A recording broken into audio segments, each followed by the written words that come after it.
तेच विचारायचं शासनाला, आमचं काय चुकलं की आमच्यासोबत एवढा अन्याय होतोय। एमपीएससीच्या गलथान कारभाराला कंटाळून स्वप्नील लोणकर या विद्यार्थ्याने मागच्या जसं ते कुत्र कसं घर मालकाच्या जीवावर राहतं तसं आमची अवस्था आहे। सर सगळ्या विद्यार्थ्यांची कंडिशन अशी झाली आहे की एक तर आत्महत्या किंवा नियुक्ती, ही वेळ आम्हाला भीक मागायची वेळ त्याच्यामुळेच येते। आमच्या प्रश्नांकडे पूर्णपणे दुर्लक्षित होत आहे। लहान एकाच गोष्टीचं एवढं वाटतं की आपण 4-5 वर्ष एवढी मेहनत घ्यायची, घरच्यांनी थोडी हलाखाची परिस्थिती करायची, घरच्यांना सोशल प्रेशर असेल, पाहुण्यांचं प्रेशर असेल, बाकीच्या लोकांचं प्रेशर असेल, एवढं करून पण ती पोरग पास होते तरी पण तुम्ही त्याला जॉईनिंग देत नाही।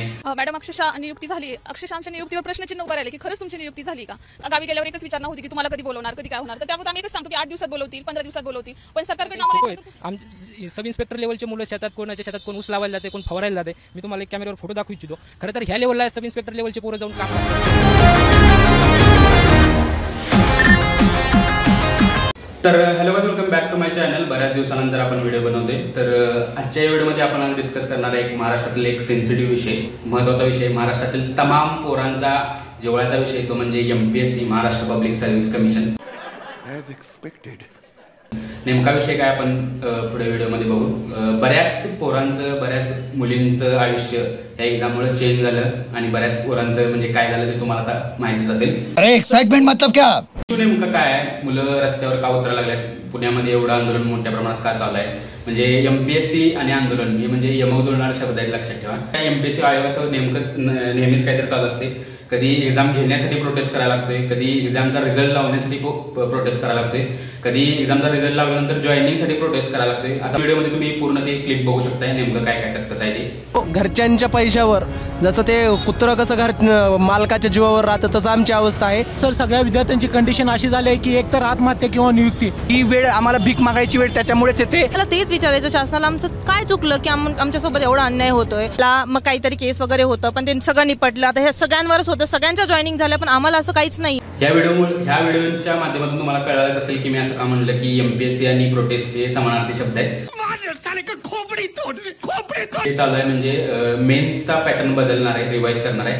तसं तर 2023 सालीच एमपीएससीनं आयोगानं जाहीर केलं होतं की 2023 पासून जो आमचा पॅटर्न आहे मेन्सचा तो आम्ही रिवाइज करणार आहे, म्हणजे चेंज करणार आहे। त्यामध्ये चेंज असे असेल की जे पहिले 6 मेन्स पेपर होतं एमपीएससीला ते आता 9 पेपर होणार, सेम युपीएससी पॅटर्न करणार आहे त्यातली, फक्त थोडा महाराष्ट्राचा सिलेबस त्यामध्ये ऍड आहे। मेन्सचा पेपर 800 मार्काचा असायचा, तो पण एमसीक्यू बेस्ड असायचा, म्हणजे 4 ऑप्शन असायचे, त्यामध्ये तुम्हाला टिक करून ऑप्शन निवडायचा असायचा। मेन्सला पण प्रिलिमिनरीला तर होतंच, पण मेन्सला पण तसं होतं, पण आता ते चेंज होऊन डिस्क्रिप्टिव्ह रायटिंग होणार, त्यामुळं पूर्ण तुम्हाला आन्सर लिहिलं पाहिजे। मेन्स युपीएससीचा सिलेबस आहे, जो मेन्स युपीएससीचा पॅटर्न आहे तोच सेम पॅटर्न स्वतःमध्ये अडॉप्ट करण्याचा प्रयत्न केलाय। आणि हा तर मी म्हणाल चांगला इनिशिएटिव्ह आहे। चांगला इनिशिएटिव्ह आहे की बाद इनिशिएटिव्ह आहे तो आपण पुढे डिस्कस करू व्हिडिओच्या माध्यमातून। तुम बहुत मस्त काम करते मकसूद भाई। तुम्हाला नेमकं चांगला वाटतोय इनिशिएटिव्ह का बाद वाटतोय आणि का वाटतोय हे महत्त्वाचं सांगा। चांगला वाईट कुणाला पण वाटत असते, पण तुमचं व्हॅलिड पॉईंट असतील तर नक्की आपण त्याला कमेंटला पिन करून ठेवू। त्यावेळी पण मुलं रस्त्यावर उतरलीत की नको आम्हाला म्हणजे थोडा टाइम पाहिजे प्रिपरेशनला, आमचा या पॅटर्नमुळे आमचा तोटा होऊ शकतो। जी पहिली पोरं होती म्हणजे जी अगोदरपासून रिपीटर ज्याला म्हणतो आपण, जी 2-3 वर्षांना पेपर देतात, कोणाचा 1 मार्कांना राहतोय, कोणाचा 2 मार्कांना राहतोय, ती पोरं रस्त्यावर उतरलीत। त्यांनी सांगितलं की आमचा थोडा पॅटर्न पुढे ढकला, म्हणजे हा पॅटर्न आम्हाला हे होणार नाही, लगेच होणार नाही, 2025 पासून करा। ठीक आहे, 2025 पर्यंत बऱ्याच मुलांनी केलं। जवळजवळ आमच्या बॅचची पोरं म्हणजे आमची 2023ला बॅच बाहेर पडली। मला वाटतं आम्ही दोघं ती तिघं म्हणजे 150 ते 200 पोरांच्या मधले मग ते दोघं ते तिघं म्हणजे गव्हर्नमेंटला लागली, बाकीची प्रायव्हेटला आहेत। आणि 90 to 95% जो कोर एरिया आहे, जी हुशार पोरं आहेत म्हणा किंवा ज्यांना जॉब लागला नाही म्हणा, ती पूर्ण सगळी पुण्याला गेल्यात, कोण कोल्हापूरमध्ये बसून लायब्ररीमध्ये प्रिपरेशन करते। आणि जी प्रिपरेशन करतात ते म्हणजे 2023ला धरून किंवा 24ला धरून त्यांनी अभ्यास केला नाही, लक्षात ठेवा।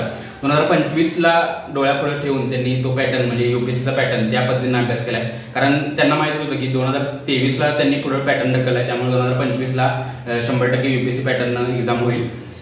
तर पण आता हा इश्यू मोठ्या प्रमाणात झाल्यामुळे ती पण आता म्हणजे थोडी नर्वस झाल्यात की नेमकं काय होणार। ह्या पण पोरांचा विचार केला पाहिजे। बरीच पोरं म्हणजे जी रिपीटर आहेत ते म्हणतात की आमचा तोटा होणार किंवा आम्हाला प्रॉब्लेम होणार बाकीच्या गोष्टींचा, पण जी नवीन पोरं यायला लागल्यात ज्या फील्डमध्ये त्यांना पण त्याचा बराच फटका बसणार आहे, लक्षात ठेवा।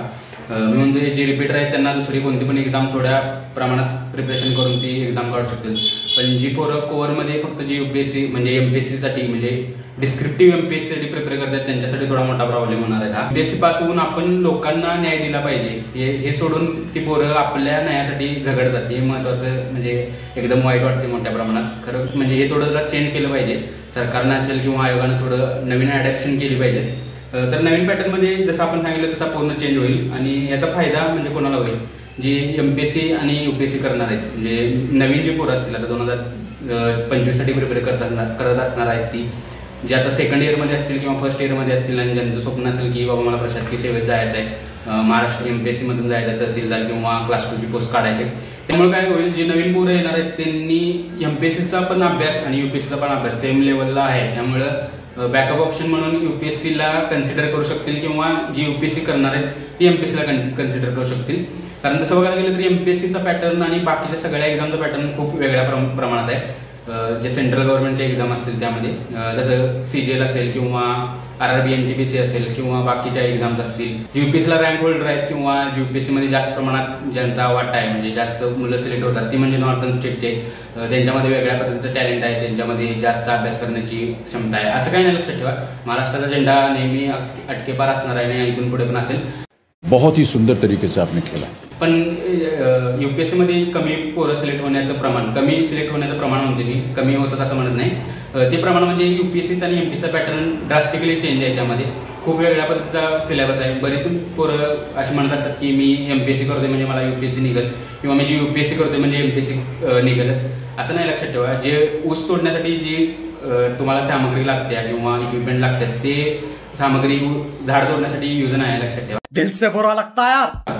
त्यामुळं प्रत्येक एक्झामचा सिलेबस डिफरंट आहे, प्रत्येक एक्झामचा डिमांड वेगळे आहे, त्यामुळं त्याला सप्लाय पण वेगळ्या पद्धतीने दिला जातो. जरी दिसत जरी सेम असल्या तरी पण पहिल्या एक्झाममध्ये खूप फरक असायचा. त्यामुळं UPSC करणारी MPSC सहजासहजी क्लिअर करू शकत नसायचं. पण आता थोडा तो चांगला हे होईल की दोन्ही पण टार्गेट करू शकता तुम्ही ॲट अ टाइम. कारण तसं बघायला गेलं तर MPSCच्या वॅकन्स्या लईच कमी असतात, 250-300 एवढ्या प्रमाणात. पण ते जर तुम्ही UPSCमध्ये बघाल तर थोडा जास्त प्रमाणात आहे. ऑल इंडिया कॉम्पिटिशन आहे म्हणेल समजेल मी, पण हा सिलेबस आणि तो सिलेबस सेम असल्यामुळे थोडं तुम्हाला एज मिळू शकते MPSCच्या पोरांना पण. तर तो हा चांगला पॉईंट असू शकतोय. तर MPSCचं प्रिपरेशन केल्यावर तुम्हाला एकच एक्झाम टार्गेट करता येऊ शकते, ती म्हणजे MPSC कंबाईंड राज्यसेवा आणि सरळ सेवा, तीनच कन्सिडर करता येतील. पण ते जर तुम्ही UPSCचा अभ्यास केला म्हणजे UPSC आणि MPSC तर सेमच होईल. मी तर म्हणतोय की खरोखर ते अडॉप्ट झालं पाहिजे, लक्षात ठेवा. जे नवीन पोरं आहेत त्यांना खरोखर खूप फायदा होईल त्याचा.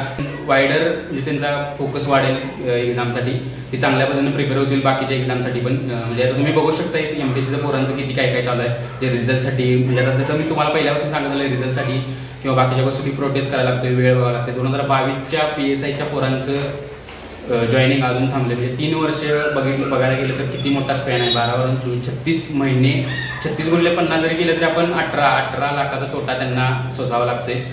पार्लेजी खाना पड रहा है काली चाय में डुबो के. 18 लाख म्हणजे फक्त मी DA म्हणजे 50,000 कन्सिडर केलंय एवढ्यावरती. तेच जर तुम्ही बाकीचं लावलं तर किती मोठ्या प्रमाणात म्हणजे तो पैसा तर गेलाच, टाइम गेला त्या पोरांचं, बाकीची त्यांची स्वप्न होती जी मोठी ती पण गेली. जे सरकारला फायदा होऊ शकला असता त्यांच्या ब्रेनचा तो गेला. म्हणजे बऱ्याच अशा गोष्टी असतात. त्यामुळं जर नवीन काहीतरी येत असेल तर ते MPSCच्या पोरांनी पण चांगल्या पद्धतीनं ते अडॉप्ट केलं पाहिजे. बरीचशी जी क्लासेस आहेत, कोचिंग माफिया ज्याला आपण म्हणतो, पॉईंट उघडलेत की डिस्क्रिप्टिव्ह रायटिंग घेतल्यावरती तुम्हाला 2 नंबर जास्त प्रमाणात होईल किंवा बाकीच्या गोष्टी जास्त प्रमाणात होतील, मार्क व्यवस्थित दिले जाणार नाहीत. तसं बघायला गेलं तर बऱ्याचशा एक्झाममध्ये स्टेट PCSमध्ये डिस्क्रिप्टिव्ह रायटिंग पहिल्यापासूनच आहे. मला वाटतं MPSCमध्येच नाही, मला वाटतं जास्त प्रमाणात. पण ते जर अडॉप्ट केलं तर बाकी चेंजेस जास्त प्रमाणात होतील. जसं खरं म्हणजे तसं बघायला गेलं तर ओव्हरऑल MPSCच्या पोरांनाच फायदा होणार आहे याचा, दुसरा कोणालाच फायदा होणार नाही जास्त प्रमाणात. UPSCची जी पहिला करत होती त्यांना थोडा प्रमाणात एज मिळू शकतो. म्हणजे आता प्रॉब्लेम फक्त एका लोकांचाच होणार आहे, ती म्हणजे रिपीटर जी आहेत, म्हणजे 6-7 वर्ष जी अभ्यास करतात ह्या पॅटर्नमध्ये त्यांना थोडा हे होणार आहे. पण चेंज इज नेसेसरी आणि त्यामुळे चेंजमध्ये अडॉप्ट झालंच पाहिजे त्यांना पण. मी तर म्हणाल की हा पॅटर्न खरोखर खूप भारी पडेल महाराष्ट्रातील पोरांना. अजून जास्त सक्सेस स्टोरी UPSCमध्ये आपल्याला दिसताना मिळतील या पॅटर्नमुळे. तर खरोखर हा पॅटर्न अडॉप्ट केला पाहिजे. जी पोरं म्हणजे प्रोटेस्ट वगैरे करतात त्यांना मी विरोध करणार नाही, प्रत्येकाचं राईट आहे प्रोटेस्ट करणं, पण खरोखर ह्या सगळ्या गोष्टींचा विचार केला पाहिजे. जर नवीन पॅटर्न आला तर नवीन सगळ्या गोष्टी होऊ शकतील, रिझल्ट वेळेवर लागू शकेल. स्वतःच्या हितासाठी किंवा स्वतःच्या फायद्यासाठी पोरांचा यूज करणं, इमोशनली करणं पोरांना की असं होईल तसं होईल. कारण रिझल्ट किंवा बाकीच्या गोष्टी तुम्ही पहिल्यापासून बघत आला की एमपीएससीला किती लेट होते, ते 3-3 वर्ष पोरांना जॉईनिंग मिळत नाही. म्हणजे मला वाटतं ही कमी एक्झाम अशा असतील की भारतामध्ये की एवढं जॉईनिंग त्यांचं लांबते किंवा प्रत्येक गोष्टीसाठी प्रोटेस्ट करावं लागते. साईड थोडी कमी आहे पण पॉझिटिव्ह साईड जास्त आहे आणि प्रत्येक योजनेसाठी प्रत्येक स्कीमसाठी थोडं फायदे थोडं असणारच.